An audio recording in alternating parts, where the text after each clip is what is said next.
All right. Hello and welcome, everyone. So, Plague Star has returned with a few changes, so it's a good time for a full refresh on how to do Plague Star overall. From the beginning, whether you are new to it or returning, we're going to go over everything you need to know about Plague Star and running it. So, for that, we are starting here in Cetus, which is, of course, going to be your main place where you're going to go off and do Plague Star, as this is where the event takes place. And I want to talk about the two vendors you're going to need to talk to and interact with throughout this event in order to get your rewards and what rewards are worth it. First and foremost, we have Nakak here. Nakak usually has the browse wares, but the operational supply is what is for Plague Star. So, everyone is going to start, if you've never done this before, you'll start at neutral, and you'll have to rank up through collaborator, defender, and then eventually champion. If you have done this event in the past, you will keep whatever rank you did achieve. So, for me, obviously, I'm in the champion rank or whatever to start, so I don't have to do the kind of preamble for this event. Doing the preamble for this event, you basically will just rank up through these. I would highly suggest everyone just, don't spend rep on anything. Just rank straight to champion so you have access to all of the rewards, and you'll never have to worry about it again. And with that, while you're ranking up through that stuff, the main thing you're going to want to grab is the thing that's required for the higher levels of the event, which is the Eidolon Phylaxis. So, this is an infinite use blueprint. You'll have to buy it one time. And from then on, you can do 15 Erudite, 20 Grok, and 10 Nisselpod, which is very low requirements because you're building 5 of these at a time, and usually you're just going to kind of get a refund through just playing. Though, for some new players, you may not have kind of enough to start here. But regardless, you'll need the Eidolon Phylaxis blueprint. Building this, you're probably going to want to build at least 10, maybe 15 of them before you really get started, especially if you're doing public matchmaking, just to have the ability to do a good chunk of runs. But you're going to need this in order to continually run the event. And there's one other thing you're going to need to continually run the event that we're going to talk about in a second that is, for whatever reason, in a different menu. But before we leave this menu, let's talk about the rewards that are worth it. So, of course, there's built Forma in this event. It's 3,000 rep. It is just a straight-up built Forma. As long as you keep getting 3,000 rep, you will keep getting more and more Forma. You can see I have 15,000. That's 5 Forma right there. That's just 5 Forma straight up. And for long-time players, especially if you've done this event before, that's going to be the main thing you're here for. That's going to be the main reason that people want this event back. But let's talk about the generally kind of the exclusives. First and foremost, we have the Ghoul Saw here with its stance. The Ghoul Saw sucks, but it is 3,000 mastery. So you can choose to get that if you want. We have Exodia Contagion and Epidemic, which are usually only here, but can sometimes appear in other events. The main one here is that Contagion can sometimes come up as really good for certain meta strategies for different content. So if you're going to pick up just one of them, it really should be Contagion, as that is the one that comes up. The Phosphors, which are exclusive to this event, these are the only item in the game, to my knowledge, that increases affinity range, which has not mattered for years, but if you want to pick one of these two up, just pick a favorite color. In case that's eventually relevant, this is the only place that these come from. You also have regular Fulmination here, but with the Prime, that's really not a big deal. Don't need that. There's various resources here that you could pick up if you wanted to, but I personally would avoid it. Then we also have the Plague Zaw parts. We have the Plague Krippith, and also the Kiwar. The Krippith and the Kiwar are the only ones that are mastery, and these other two are just parts that don't have any mastery attached to them. So if you're only looking for the mastery, you just need 1 Krippith and 1 Kiwar, and then you'll build a Zaw out of whatever other parts. And then we also have the Plague Star Emblem, which is, of course, exclusive, just a cosmetic if you like it. Sacrifice mod. I expected this to be better on Sentinels. You can feel free, of course, to mess around with it, and it only comes from this event. And it was 150 platinum relatively recently. But I personally don't think that it just really, is useful on Sentinels. I think that they just normally will die trying to do this, and then they don't revive you. And then finally, the Snipetron, another 3,000 mastery here. Very easy to get, very easy to build. Just, comes back relatively rarely on events and stuff. So if you want the Snipetron and that mastery, it is here, though it, of course, is not a very good weapon. And then the Ether Daggers, I don't believe is an exclusive, but you can also grab that here. I don't think it's an exclusive one. I think you get this earlier in the game somewhere, but regardless, it's here. Maybe that got moved, and I just don't remember. That's entirely possible. Otherwise, the resources and such, I think you should just farm separately. Some people really hate farming Cetus Wisps, but reminder, they did just make that better, so no real reason not to do it, in my opinion. So that's the store there. Most people just going to be interacting with the Forma, as you may have done this before and just want to know the new methods to do so. Other stuff in here. These are bounties. You'll see ghouls, and then below it we'll have our Plague Stars, and then we'll have all of our regular bounties, and then possibly Eidolons here. Obviously, we have all 4 to show off here, but right here we have just our second row, which is Plague Star. So When you start out, you can only do regular Plague Star. Ignore all of these rewards. You get rep from this. That's how you're going to get those initial ranks. Then, eventually, you'll move up. And in order to start this mission, you need an Eidolon Phylaxis, the thing from Nikak. And you also need an Infested Catalyst. This gives way, way more rep. Once you can start doing this, you'll get considerably more rep. Finishing this and with the bonus objective, which is to make it so that the drone you're escorting has basically full health, essentially, will give you 3,200 rep at the end of the regular advanced mission, which is enough to get a Forma and a little chunk of change extra from that. Then we have the Steel Path version, which I don't personally think is particularly that much harder, especially if you're going to be in a squad where you know the other people and you all have decent builds. This is going to give you 3,800 rep if you do like everything right. And you can see like 3,200, 3,800 here. You can do the 3,800 here if you do everything right. So that's going to be, another 600 rep, which does get you eventually, it's a little more for like getting more and more Forma. And if you don't personally find the Steel Path version to be any harder, which I personally don't think it very much is, then you can go ahead and shoot for this. I will say, if you don't have some of the tools in the toolbox that I'm going to show you, I would probably avoid it. Moving on, though, let's talk about where to get the Infested Catalyst. For the Infested Catalyst, you're going to need to go to your dojo. That means if you're not in a clan, get bent, I suppose. This is a weird thing that I don't really know why this is still here. But you're going to head to your dojo. And then once you get to your dojo, fast travel, you want to head to the Bio Lab. And then you're going to need the Infested Catalyst Research. This is also an infinite use blueprint, so you just replicate this once, and then the building requirements are as such. It is 500 plastids, 2,300 ferrite, and then 1,800 nanospores. Obviously, if you're newer, probably the thing here that's going to be tough is plastids. You do build these 5 at a time, and eventually, if you're a more experienced player, you're just going to have a lot of these resources lying around. So these are not too big of a deal to build, and you do, of course, build 5 of them at a time. So it's really not a big deal. But yeah, otherwise, this is just the other thing you need for whatever reason. I mean, the reason is that it's an infested thing, so it's in the biolab, I guess. But it is unfortunate that it's just also just available from Nikak, or they didn't cut it down further. But it's, nice with the changes they've already implemented to this. But that is the other thing that you will need. Now, with you knowing all the things that you'll need, let's talk about the builds, and then, of course, how to use and combine them.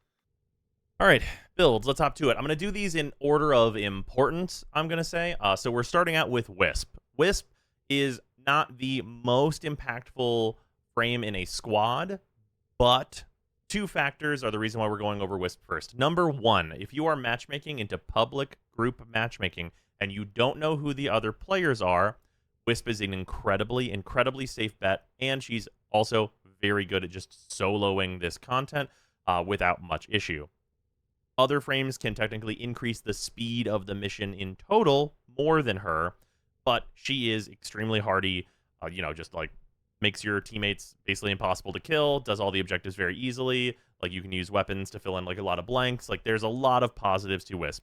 The build on her that I use is, very similar to my recent builds video for her, is this. So, this is on config C. You'll notice I don't have a helmet. You do not need a helmet for this, but 2 things are important. Number 1 is my usual, which is just using pillage. This is great for armor stripping the Lephantises that are in the final stage, because that does work.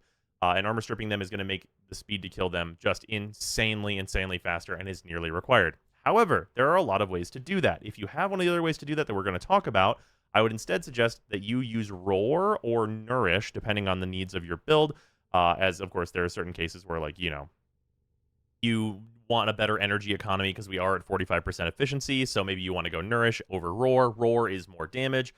Roar is generally a little bit better to put on your teammates, but, there's some considerations back and forth between which one of those 2 you should use. There's also the consideration for using Mirage's Eclipse, but Mirage is a really good Warframe to add into the squad, and is probably a Warframe that you're going to run into relatively frequently if you're in public matchmaking, so I probably wouldn't go for Eclipse because those things won't stack together.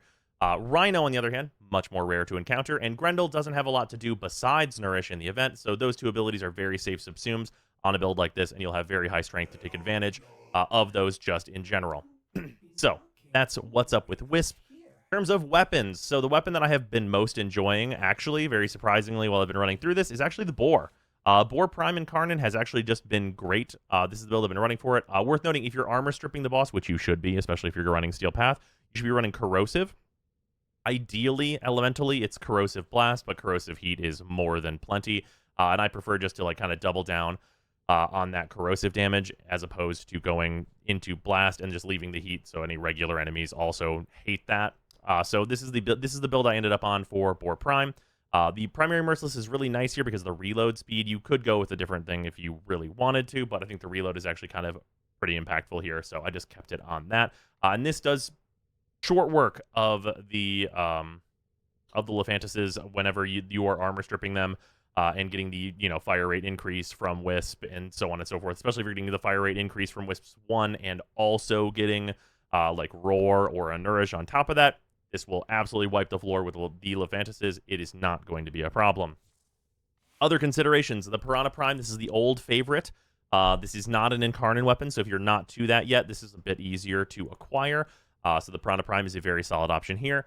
Other weapons that I've tried that have been pretty solid. If you have a Felarx built for hunting Archons, that weapon also totally fine for this. Has to reload a little bit much for my taste, but good for this. And then also the Fenmore also was very solid for this. Although charging it can be a bit of a problem. The main fire is also fine for taking down the Lephantises. And then just in general, you have your old classics as well, which is things like the Kuvahek that are going to be built pretty much the exact same way. As I'm building the Boar. But yeah, the Kuvahek also like a good option for taking this down. I've also heard people have success with the Kuvakortak if you want some more accessible kind of like, earlier-ish game options for newer players. If you're not at the point where you are a new player who can like, do the Kuvahek or the Kuvakortak and kind of get that up to a place where that'll be a good weapon you can bring, my advice is probably to skip the event outside of maybe the exclusive rewards that you're going to want, maybe like the Zaw parts or something like that. But farming like a ton of Forma, if you're not at the point where you have that kind of power yet for like Kuva weapons, you should really focus on your mainline progression instead. Other options. So, like I said, you can go for Pillage on Wisp.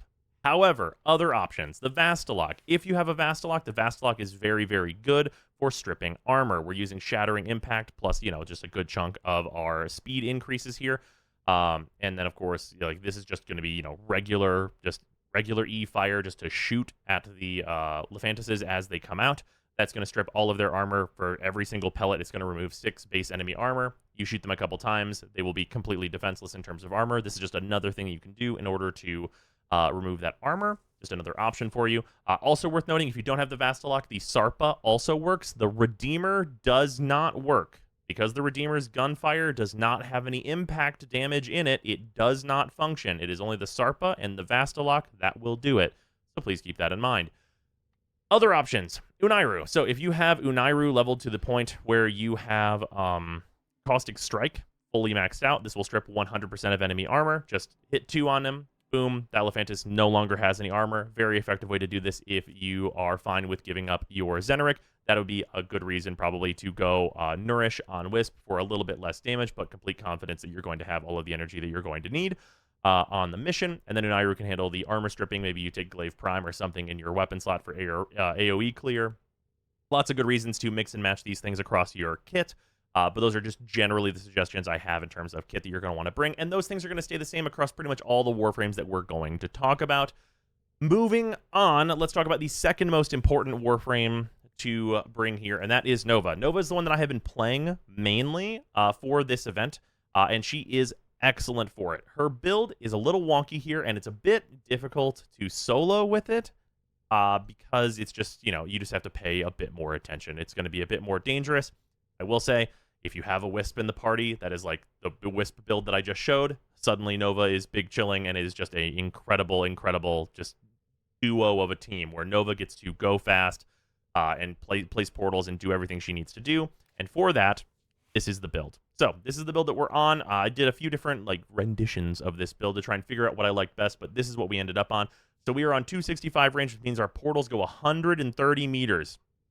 Important stuff about the portal. The portal, and the reason why it's so important is because it's going to be going fast for the early stages and getting the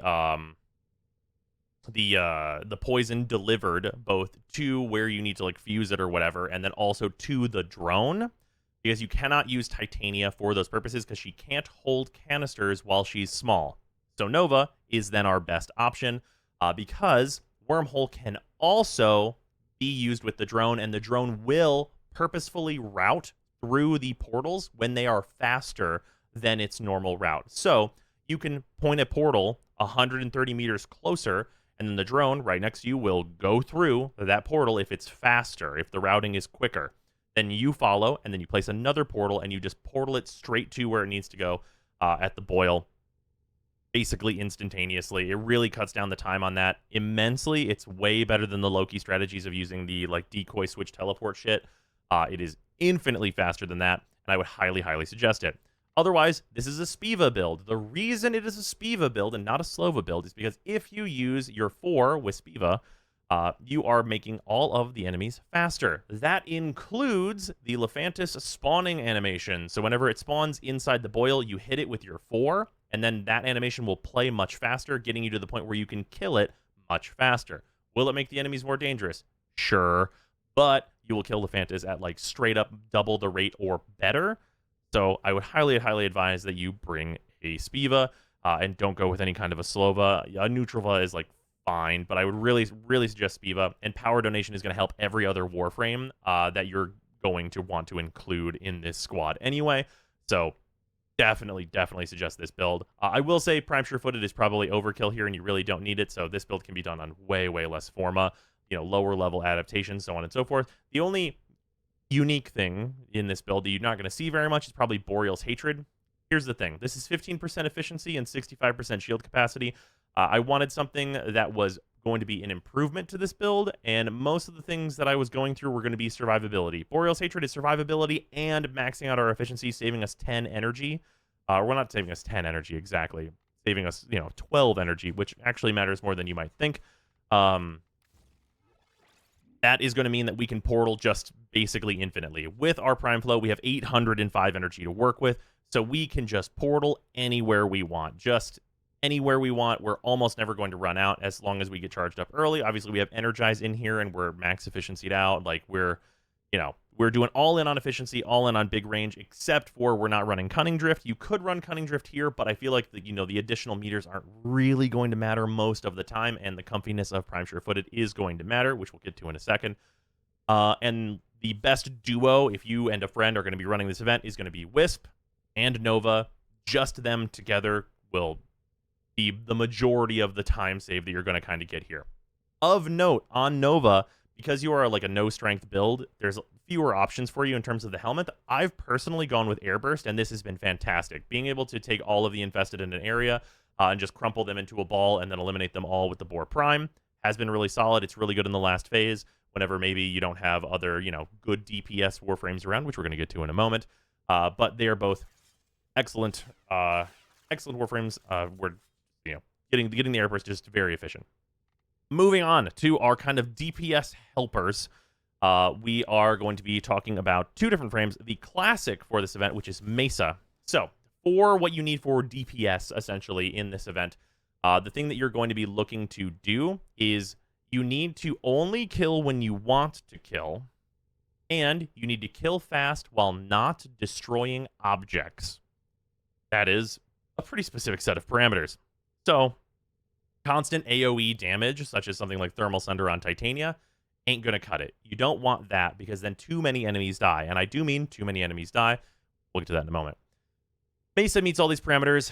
This is my current build for Mesa. If you want something that's lower investment, because this is stupid, go watch my most recent Mesa video. This is insanely overinvested. I am crazy invested to the point where I am using Kavat's Grace just for quality of life stuff. This would usually be Prime Flow. If you want just a build that's just going to work out of the box, change this to Prime Flow. Don't worry about shards or anything else. And that's going to be your Mesa build. And then other than that, like, we're looking at double parkour velocity, double energy max, and ability duration. But realistically, most people are not going to be this invested in Mesa, so you don't have to worry about it.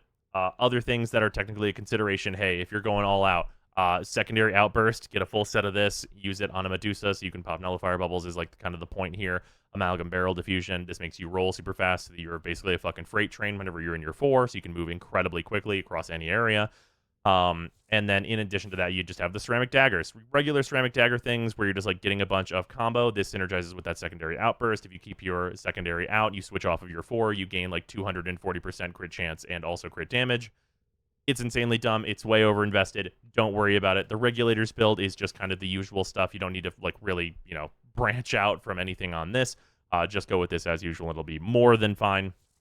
And then, of course, if you don't have any of like the special mods here, just use the regular version of all of them. Except for Galvanized Shot, this would be Hornet Strike if you don't have this mod in particular. But yeah, generally speaking, like my Mesa is insanely overinvested. You do not need even close to this for this.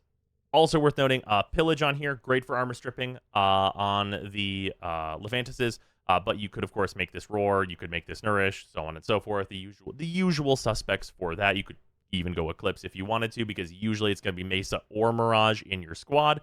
And I say it's going to usually be Mesa or Mirage because Mirage is the next one we're talking about. If you did not see my most recent Mirage build, you should really go check it out because that's what this build is based off of. This is Kaleidoscope Mirage. Kaleidoscope Mirage, basically you throw your 4 over the top of the infested and it disco beam laser kills all of them. And this can be turned off at will by just popping your 4. That's really important because whenever you are spawning the Levantises, you spawn the first one by getting to 25% on the meter. Then that stops until that Levantis dies. So you need to not kill infested and let them build up. So you destroy the Levantis that has spawned. It's dead. You can start building meter again, and then you kill all of the infested that spawned while you were killing the Levantis. That's kind of the trick here. That's the reason why you need to have something that you can turn off in terms of killing a bunch of enemies. And this fills that very nicely. It's also highly, highly convenient, and you get a second benefit out of Mirage, which is that you get Eclipse. This is, of course, an incredibly large damage increase. It does depend on light, but most of the time you can rely on this being used. And in this specific case, if you really want to optimize, you can drop Augur Message for total Eclipse. This, because we also have really good range, will give you a 37-meter radius where all of your allies are also affected by your Eclipse, which is going to be a huge damage bonus for them or a ton of DR. And in either case, that's going to be really effective for your squad. You can, of course, keep it greedy and just stick to Augur Message if you want to, and that's still going to be very good for the squad. But Mirage is, able to really help everyone out and give that, squad-wide buff. Other things that are of note with this build, you can use kind of a lot of different subsumes. You could go with Nourish, you could go with other things. I've just kept Quiver on here. This is usually just for making you go invisible, and it's not actually particularly useful for this event, so if you want to, you can add some other like different buff on here or like movement stuff or, something of that nature. But by and large, I really don't think you need to swap on Mirage. You're going to be more than helpful just doing Prism to kill all the enemies and then doing Eclipse to help your entire squad do just huge multipliers of damage. That's going to be more than enough in pretty much all cases. Moving on, we have the final one that I want to talk about. Not to be the final one that is good, though. That final one being Volt. Volt also a Warframe that you can reasonably solo with. This is the build that I've kind of landed on for what I would suggest if you want to take Volt into here. This is going to be like, high strength, so you're going to be very fast. You're going to be able to make the drone very fast. This build for Volt that I usually would run for Eidolons already runs Eclipse, and you can also get damage increases from your electric shield, though that's going to be much more minor on the Levantises. And of course, we're running Shock Trooper for another gigantic damage increase. This also can affect the entire party. So yeah, you can also make room for total Eclipse on this build, which is going to be kind of a tight fit. If you're doing that, you'd probably have to drop something like Adaptation if you were going to go that way, but it is possible to fit it. And overall, this is just going to be pretty solid. You're going to speed up the drone. You're going to give buffs if you have total Eclipse, or you're just going to be really buff in order to take down the Levantises. You can, of course, run Unairu if you want to have a nice defense strip so you can really get in there. Electric Shield is helpful. It's helpful on the defense part, kind of, though the defense part, the mobile defense is really not hard at all, even on Steel Path. And then, of course, Shock Trooper can always buff your entire squad for a big increase in electric damage. So that is all very good. So yeah, that's a Volt. He's kind of like my pick number 5. If you're building a squad, I think that like primarily Wisp, Nova are the 2. Like you absolutely want those 2 in a squad. And from there, you can really branch out in a bunch of different directions. Mesa or Mirage, I would not bring both, but if you do, that's also not bad. And then Volt is another speed increase that can also have some other benefits that are similar to like kind of what Mirage can bring, obviously with this being Eclipse. So there's a few puzzle pieces in there that can fit in. Other Warframes like Revenant, if you have Revenant, put like his 2 down, and then you put his 2 over Nova to really protect Nova, who's usually going to be the frail one in the party. And then bring like a big damage buff and an armor strip on Revenant. That's really accessible and good. Maybe you drop Wisp for that, and then add in Volt for the speed that you're going to want on the drone moving and stuff. There's a bunch of different configurations that you can put together and make work. But generally speaking, so far, having played this event, those are the ones that I would put together. There is one other one I want to talk about that I think doesn't have nearly as many advantages as those 5. And that is simply bringing Titania. I know a lot of people have a Titania that is pretty ready to do stuff, pretty formed in, pretty invested because of Firefly, but this is a different build for Titania. This is the actually Titania build, and what this build focuses on doing is just actually using Titania. This uses Nourish to buff everything you do in terms of damage, really, on Titania. And then you're, of course, using your 4 plus Razorwing Blitz. This build is really, really good for actually killing the Lephantis. And also, just in general, you're giving your squad the Nourish buff. So you're doing kind of like a halfway point there. And you're also able to just, get where you need to go very quickly. The problem is that you're not really getting the objectives where they need to go, because you just can't carry that stuff. But because you're really effective against Lephantis, you could go with this if you wanted to. I would not suggest the Firefly build of Titania for this mission, but it's not the worst thing that you could be bringing, that's for sure, because it is, of course, very, very fast, and, you can take things out, rescue people, there's all kinds of, like, different little things. If you just like playing Titania, then she's really not bad for this mission, but I don't think she's as good as the other 5 that I've talked about, and for that, her Dex Pixia build looks like this. I did have to throw a Forma in here in order to get it to where I wanted it to be, because, again, you were going to want to run that, like, corrosive heat style damage, but yeah, that's kind of an option 6 for you if you're just, like, looking to be maybe a little more lone wolf with it. Maybe you don't mind bullet jumping around as Titania, or like for your build, it's not a big worry to take those from place to place. You're just going to use like maybe the Arcwing and then use Titania for the Lephantis itself. There's, a few considerations here and there, but overall, I wouldn't really suggest her over the other 5, especially if you're doing public matchmaking, where I think the other 5 all are going to shine, with the exception of if you're the same frame as another person. So, it's a race to the bottom. Try and pick the least popular of those 5 frames, and whatever combination you end up in, like, any combination of, double Novas are just going to be racing to get the objective done as fast as possible. If you've got, like, double Nova, Wisp, Mesa, you're really not going to be in any trouble whatsoever. Anyway, this is the part where we go talk about what is happening in this mission and just, like, run through it, essentially. So for this, I'm just going to take Wisp because she is, of course, very safe, and we're just going to talk about what this run is going to look like. But first, I'm going to go Subsume Roar on here so we can kind of show the damage that you can look at if you're going to be soloing this mission. Okay, so here we are starting out for this, because I'm just going to be explaining kind of the whole thing and like what each frame is going to be doing during any different part of this while playing as Wisp, because that's just, generally very safe and yada yada. We're just going to be doing the advanced one, not the Steel Path one. If you want to see me run a bunch of Steel Path in a group, the runs are usually like 8.5 to 10 minutes ish, with the full squad. This is probably going to be a bit longer than that, but I was going to be explaining what is actually happening in the mission, and just going into all that business. So if you are curious about like what the full runs look like, where I play mostly as Nova, then check out the stream that I did literally today, to go see all that gameplay. Which today being the day that Plaguestar has come out over on twitch.tv/Brozime, so on and so forth. Anyway, we're just going to do the advanced one here. Steel Path 1's not that much harder, but I am going to be soloing it, which is going to be probably rare for most people. So just so I can, chill out and talk a bit, we're going to be running the advanced one, which has all the exact same mechanics and everything like that, but it's just lower level, so I don't have to really pay attention much, honestly, as my Wisp to what enemies are hitting me with anyway. So for this, worth noting, I did go with Boar Prime, Medusa, and then I do have the Vastlock in order to armor strip to show that off. So to start out, hit M, teleport. So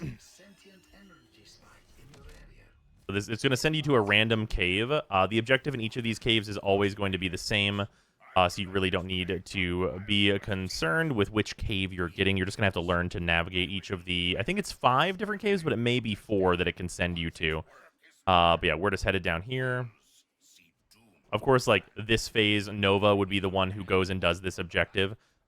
Everybody doesn't go to this objective whenever you're in, like, the full kind of stacked up squad. Just Nova will go here. She'll go out here and then portal from here all the way to the objective over here.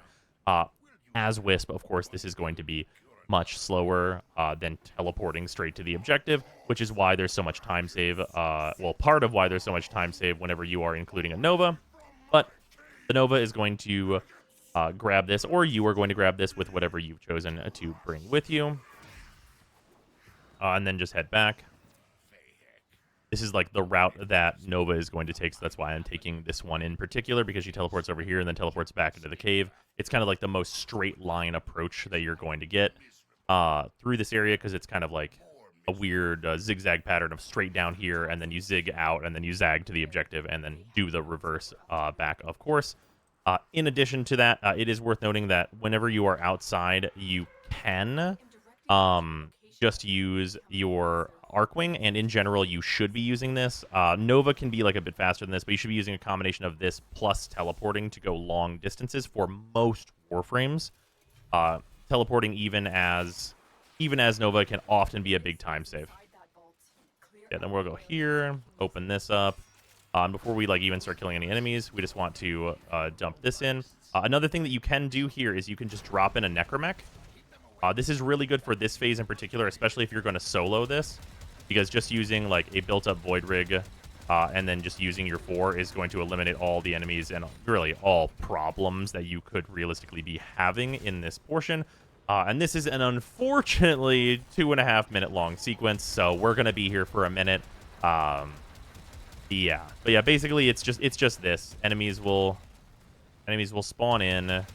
Then you can kill them in whatever way you choose, whether that's gun or whatever. Even on Steel Path, like, you know, not that many enemies really truly spawn, so it's going to be mostly just kind of a chill experience overall.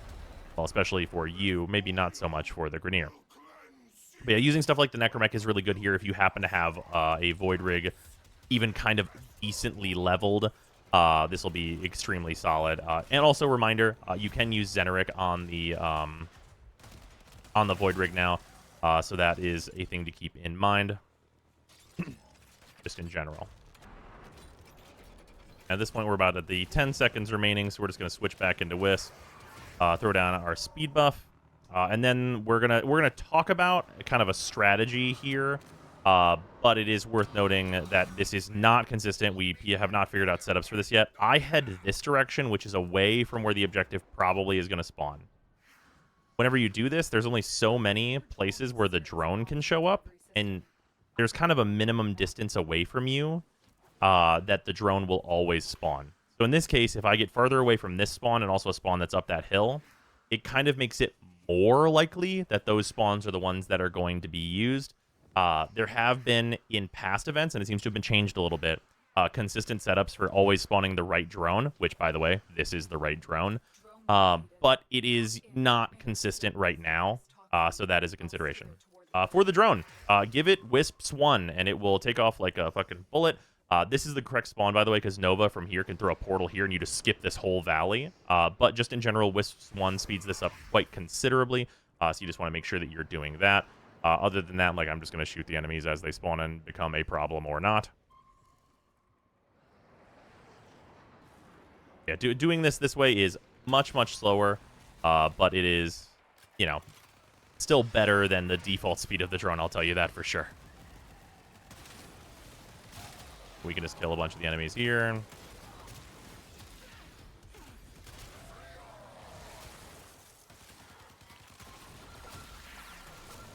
And then we're done with this.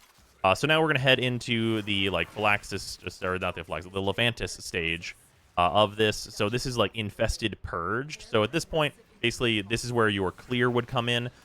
It's worth noting, if you are Wisp, you want to put your one here, right here where everyone can see it. Usually you also want to mark it. That's really good Wisp etiquette for this. It is extremely helpful for the squad to know where they can refresh their buff. So very much appreciated to all Wisps who are doing that in the event. It is incredibly helpful. But otherwise, if you are like the DPS Warframe, like if you're Mesa or if you're Mirage, for Mirage, you want to back up here and then throw your one off this over the boil. It'll kill all of the enemies that spawn at their spawns from there. And then for Mesa, you basically just want to roll around and kill the enemies as you find them. But once you get to 25%, this will stop. Novas, this is whenever you want to run up, hit 4 on this. That'll make the enemy come out of this really, really quickly instead, which is incredibly helpful.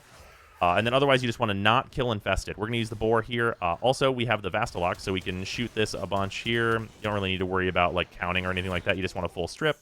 Oh, whoops. My bad. Here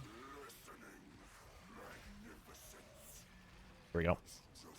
You do need to move around a little bit so the infested don't kill you. You can see like this makes short work of the different heads of the Lephantis. And then you also have to rinse and repeat this 4 times. While trying not to kill the infested before they are due.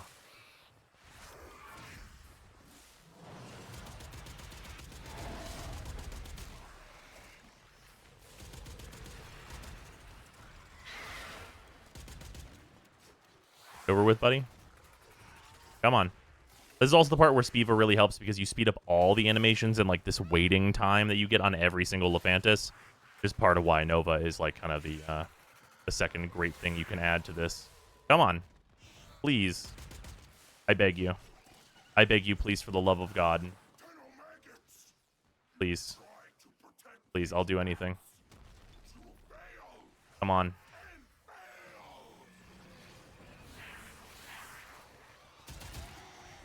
Please. And this is, yeah, this is, here we go. There we go. Sometimes that happens, and it's part of why having Nova is so nice to make that not last so long. But yeah, then the reason you don't kill the enemies is boom, instantly we're at 50%. So we have the next one to contend with. Obviously, in groups, usually like they only ever need to open up once because you'll have all of them dead so quickly. But that is less of a consideration here. Also, you can use Wisps 3 to stun them out here, though that can cause a lot of their deaths, which can be bad. Oh, whoops. Gotta make sure I do the armor stripping, which is going to really improve the kill rate here. Of course, as you can see there, the big damage difference.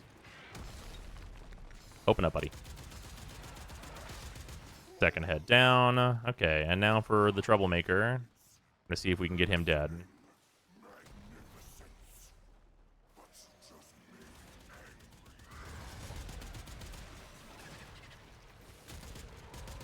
There we go.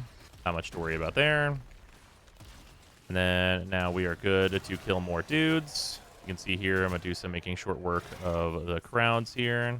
Up at 76 again. Yeah, whenever they cooperate, it's really not so bad.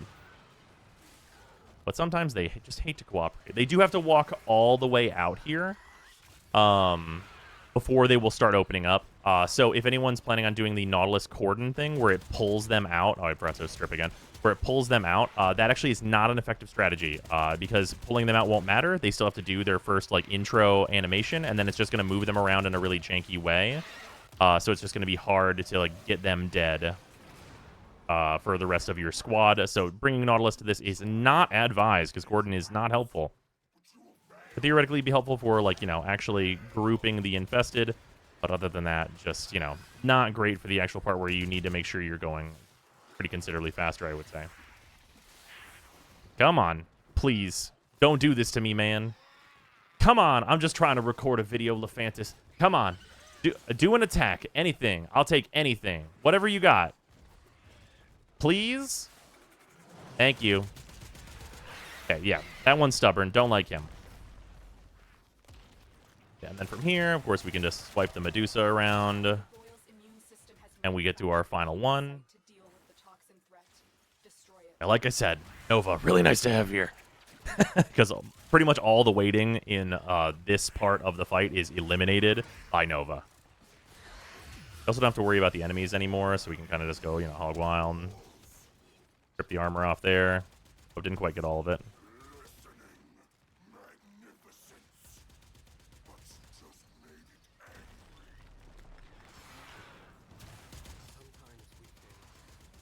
Pop that head. Yeah, and it's also worth noting that if you have like a Nourish buff from another teammate or an Eclipse buff or whatever else, the time to kill that you're seeing here is going to also be pretty much the exact same as what you're going to get on Steel Path. So keep that in mind. Come on. Yep, I know. You got a butt stomp. I'm aware. Thank you. And that's him down. Other thing worth noting, they drop these. These will build like the statues in the clan if you're interested in getting those. But yeah, that's how a run goes. If you want to solo it, Wisp is like a nice like chill way to be able to do this. Obviously, as I just showed. But yeah, and then you can just hold one and like teleport to like the nearest thing there, or like use your Arcwing to fly out or whatever you happen to have. You know, teleport or whatever else. But yeah, that's generally how this goes. It is much faster in a squad. I don't know what my time was here. It felt like probably 10 minutes or so or something. Probably 10, 11. 12. Whoops. Well, let's just count that to Lefantis not cooperating. But, you know, not too slow for like a solo run on this. And generally what you can kind of expect if you're going to be soloing. That is, of course, with Wisp only. So, you know, you take that into a consideration for how fast you're going to be able to go with a squad. And that's kind of what's up here.